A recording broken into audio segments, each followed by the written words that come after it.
guys, magkatay-tay ng native na manok. Ayan, hindi ko na pinaan na yung manok na ano kanina. Kinatay na namin. Ayan, ito po yung kanyang atay. Ayan, diba? Yung kanyang puso. May itlog siya, guys. Yung kinatay natin. Manok, may kasamang itlog. Ayan siya, guys. Tatlo. Ang cute. Ayan, diba? Lulutuin natin tinola. Ang dami pala siya dapat itlog. Nangitlog kasi. Gusto namin kumain ng native. Ayan. May itlog siya, guys. Ang cute talaga. Diba, may itlog siya.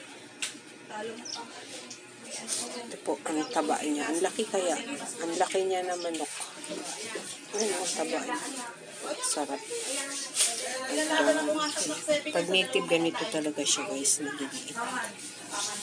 Diba? Kakatay lang namin ngayon.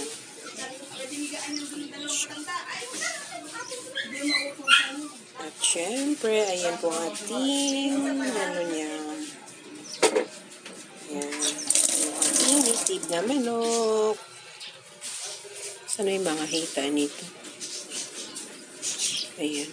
Ang taba niya, guys. Oh, sarap ang taba. Kasi ko na po yung ating native. Dito ko po siya inuluto para madali siyang lumambot. Ayan, ginigisa po siya natin.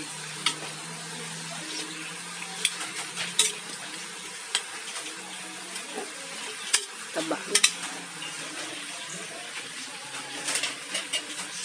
Ito po yung ating niluto. Ito po yung manok na native. Ayan, may sayuti ang nailagay ko, guys, kasi pumunta ako ng market kahapon, sarado ang buong palengke. Pag Monday kasi sarado.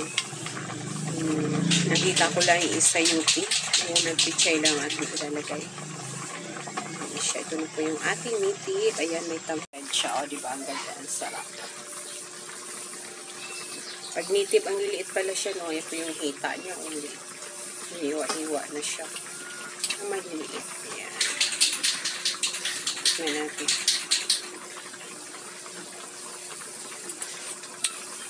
Ang sarap.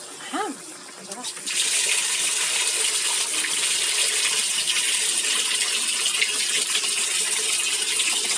Ayan siya. Lagay natin ang ating pizza.